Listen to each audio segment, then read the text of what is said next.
Belvaspata, as a healing modality, has an incredible advantage in that it sidesteps the filters that are found in healers themselves. The power of Belvaspata lies in its sigils.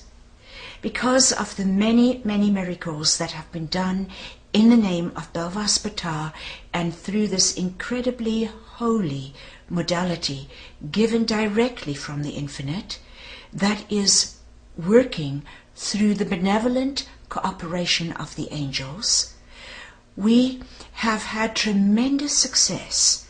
Many, many accounts of miracles are pouring in, sometimes daily, from all over the world, where Belvaspata practitioners find that indeed the miracles are possible. Now, Belvaspata has a triad, and we find as we study the mysteries that wherever a triad of influences occur, a new possible reality presents itself. There is the trust and the faith and the hope and the good intentions of the practitioner, the Belvaspata master or grandmaster. Then there is the very distinct assistance of the angelic realms, not just angels that we hope will come, but angels that must come, because we have been given the holy sigils that evoke them. Great, great power lies in the sigils of the angels and in Belvaspata sigils themselves. The angels, when instructed by the practitioner, places those sigils at the exact right location in the client's body. But where is that third part of the triad? It lies in the sigils of Belvaspata itself. Belvaspata's sigils are living. When indigenous people work with sacred objects and often sacred symbols, they are working with something that has been imbued with power because of multiple generations of intent focused on that particular object. At the end of the day, the object becomes so laden with power because it has become a living thought form or a living feeling, if you will. In other words, it contains awareness. Awareness particles have both the feeling, emotional component, as well as the light-based perception component. When these awareness particles cluster, they form a living entity by themselves.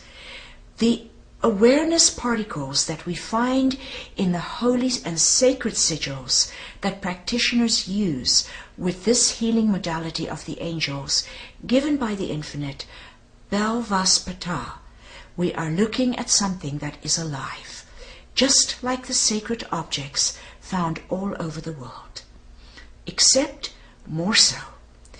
Because it has been given by the infinite, it changes purpose to the most high purpose of the cosmos. The cosmos is not static or stationary. It is a work in progress. And so every day something new changes in the cosmos. Emotion stops moving. Emotions of acknowledgement come into play, and so forth. So if we take a look at this triad, why then does not every single solitary case produce miracles? Well, the problem is that practitioners are often working on something that is not there. That's problem number one. Problem number two is that we find that we are also working against the client who is undoing the healing modality. People have different reasons for being ill. One of it is that they have a desire to escape specific activities, duties, responsibilities. Another is that they have shunned to such a degree their own self-nurturing that they finally create an opportunity where it's no longer optional. The other thing is that they might just like to come for the tender loving care that the Belvaspata practitioner is giving them. So when that happens, they undo the healing that the Belvaspata practitioner or master may have done.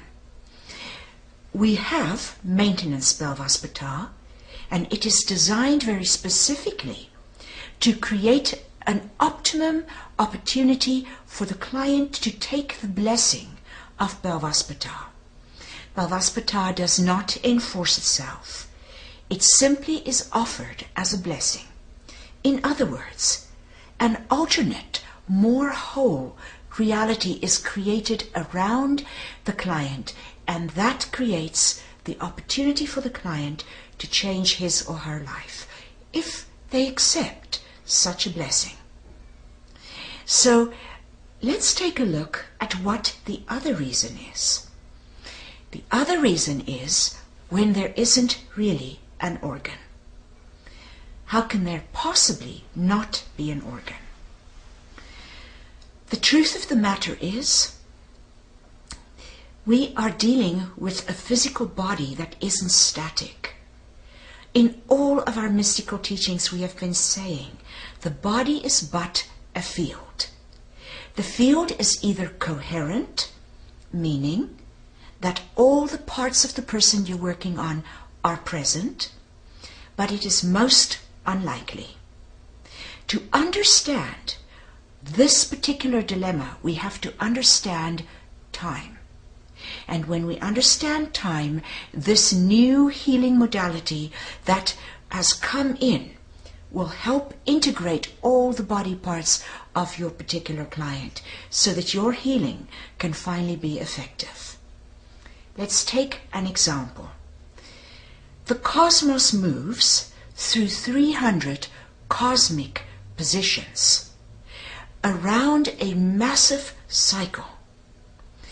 This massive cycle is referred to as a cosmic day, a cosmic rotation, with 300 in it, or you can view it as a cosmic year, but basically it is one revolution.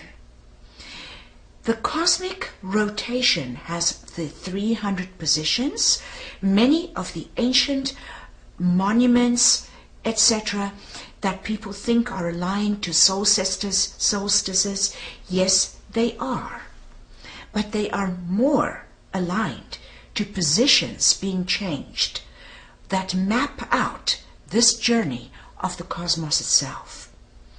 Each of these 300 positions is a place that we are in that creates what the Hindus call a yuga, an age, the age of materialism, the age of compassion. All of these different ages, they have 12 mapped out. There are in fact 300. And these particular positions have specific insights that need to be gained. When that is not the case, the insight that pertains to a part of a person's body that was not gained creates it being left behind as the cosmos moves to its next level and the person with it. So let's say somebody has had sexual molestation. If that were the case and they try to move beyond it, but resolution is not properly done, so they just ignore it, from lifetime to lifetime we could be leaving parts of the genitalia, a woman's breasts, it could be left behind. So that when she moves to another lifetime, when the cosmos itself moves, there could be very few parts of that particular person present for the healer to affect with their Belvaspata. There is a solution to this. And it lies in the one sense that never fell from its high awareness of oneness. The cosmos itself is the result of a fall. The cosmos is not the original creation of the one life.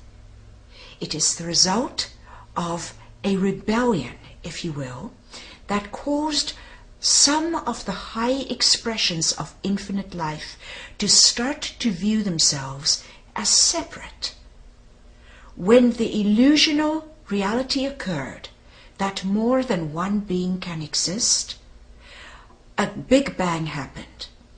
Life clustered into multiple forms. And this Big Bang that happened created a situation in which our senses could no longer see the oneness.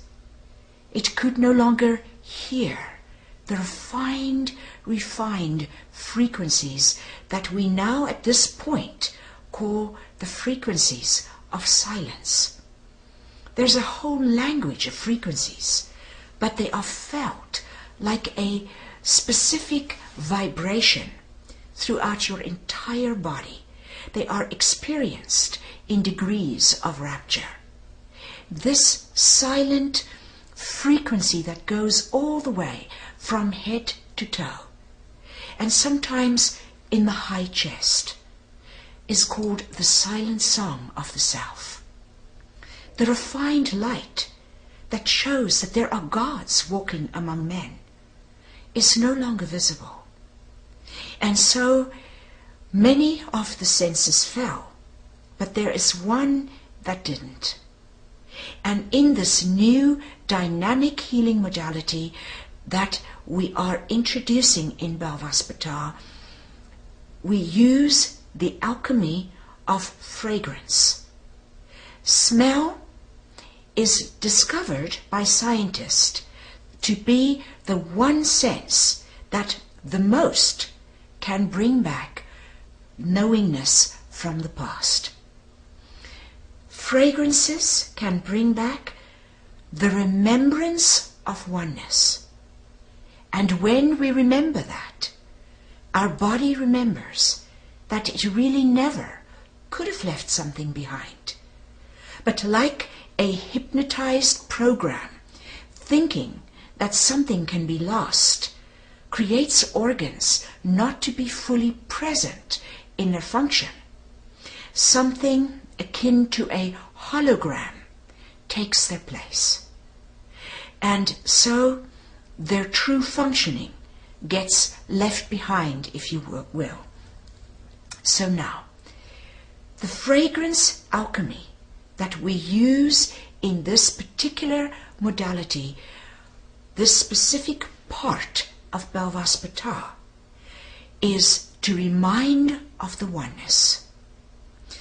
Then there is a Atlantean symbol system given, each one also with its angel. The Atlantean symbols are to restore the song of that particular part of the body that it represents. And so these symbols that have been kept in the ancient Atlantean records, and you can see some of these etheric tablets as well as scrolls in our website that we have, which is interdimensionalphotos.com. We've been able interdimensionally to photograph them. I have been translating Atlantean records for several months now, and the reason is to obtain the information to allow parts of existence to come back from its state of the deep dream state that it is in, to the full functioning of the awakened state that the cosmos is entering, or the awakened state of the highest parts that are fully functioning in the body. We have, in addition to the fragrance, that reminds of oneness, so that we know for a fact that nothing can be separated, nothing can be left behind, and awaken from such a dream. Two more components to altering the reality of a body that lies strewn in a spiral behind us through time. Its true functioning way, way back in time. The spiral that we leave behind us as the cosmos moves from one position to another, and microcosmically you move from lifetime to lifetime, can be seen as black light, light that is not accessible where we are here in a white light cosmos. So the functioning of these organs are not accessible. As they awaken from the dream, through the fragrance reminding them that they never were separate, step 1 is accomplished. Step 2, the song that needs to be sung by the organs, which is the song that they would have been singing now, is what is being given through the Atlantean symbols. And they're actually sigils, but they're of a completely different style, of course, than the Belvaspata sigils. And they also have angels associated with them that will place those sigils where they are needed. But this is to restore wholeness and integration to your client. Why are these things left behind in the first place? It is so that there were perceptions that were not gained. And when people do deep, meaningful living, trying to understand their world and how they interact with it, taking time each day, that allows perceptions to be gained. So they would have more health. They would have a more integrated body. But I have through the years said that perception yields emotion, and emotion yields perception. What we use, once the fragrance has reminded it, once the song of the organ has called it to the present, is the Belvaspata sigils of emotional healing. Because if we can emotionally heal the trauma that caused these parts of the body to go into their deep sleep state, or, if we look at it linearly, to be left behind through time. If we can bring emotional healing, the perception that was not gained at the time will be there also. Because, as we have just said, the emotion yields the perception. So this triad offers your client a wholeness, a whole new reality of integration as a great blessing. Many practitioners have healed and healed and healed areas of a body that didn't want to respond because they were asleep. They were, in fact, not really there. I know that they will find this of enormous help, particularly when they do the daily maintenance Belvaspata. So we hope that many, many miracles come your way.